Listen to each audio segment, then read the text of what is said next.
हर देश का अपना एक राष्ट्रीय प्रतीक या राष्ट्रीय चिन्ह होता है। तो भारतीय गणराज्य का राष्ट्रीय चिन्ह अशोक स्तंभ है। अशोक स्तंभ जो सारनाथ में है, बनारस के निकट सारनाथ में है, और जो भी हमारे मुद्रा, पासपोर्ट, सरकारी प्रतीक, आधिकारिक लेटर हेड, पत्राचार, सब में हमारे इस राष्ट्रीय प्रतीक, राष्ट्रीय चिन्ह का उपयोग किया जाता है। 22 जुलाई 1947 को पंडित नेहरू जी संविधान सभा के समक्ष यह प्रस्ताव रखे कि सम्राट अशोक द्वारा निर्मित अशोक स्तंभ जो सारनाथ में है, उसे राष्ट्रीय चिन्ह, हमारे भारतीय गणराज्य का राष्ट्रीय चिन्ह के रूप में उसे अपनाया जाए। उन्होंने यह प्रस्ताव इसलिए दिया क्योंकि सम्राट अशोक चक्रवर्ती सम्राट थे। उनके समय में स्थापत्य और मूर्ति कला का काफी विकास हुआ और उनका युग एक स्वर्णिम युग के रूप में जाना जाता है। उनके समय में साम्राज्य का विस्तार तो हुआ ही, साथ ही उनके राजदूत दूर दूर के देशों में जाकर शांति, सद्भाव और संस्कृति के प्रतीक बनकर हमारे देश का मान सम्मान बढ़ाया।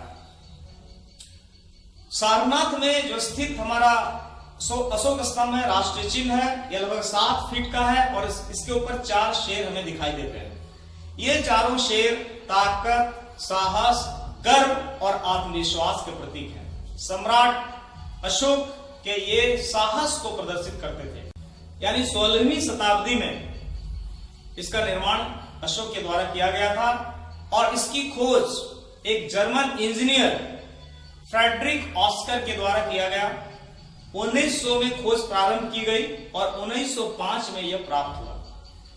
ऊपर इसके 4 शेर दिखाई देते हैं और नीचे गोलाई में 4 पशु दिखाई देते हैं, जिसमें एक हाथी, एक घोड़ा, एक सांड और एक सिंह दिखाई देता है, और सभी जानवरों के बीच में एक धर्मचक्र दिखाई देता है।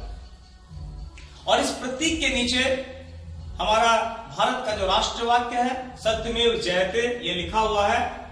इसका अर्थ क्या होता है? केवल सच्चाई की ही विजय होती है। और यह हमारे जो उपनिषद, मुंडकोपनिषद से ये लिया गया है। अभी जो नया संसद भवन बन रहा है हमारे देश में, नई दिल्ली में, उसके ऊपर इसको स्थापित किया जा रहा है और ब्रॉन्ज का ये बन रहा है, कांस्य का बन रहा है, जिसका वजन लगभग 9500 किलोग्राम है। इसकी लंबाई 6.5 मीटर है और इसके सपोर्ट में जो स्ट्रक्चर बनाया गया स्टील का, लगभग 6500 किलोग्राम उसका वजन है। यह एक अद्भुत नजारा पेश करेगा। माननीय प्रधानमंत्री, वर्तमान प्रधानमंत्री श्री नरेंद्र मोदी जी के नेतृत्व में, के मार्गदर्शन में यह काम हो रहा है।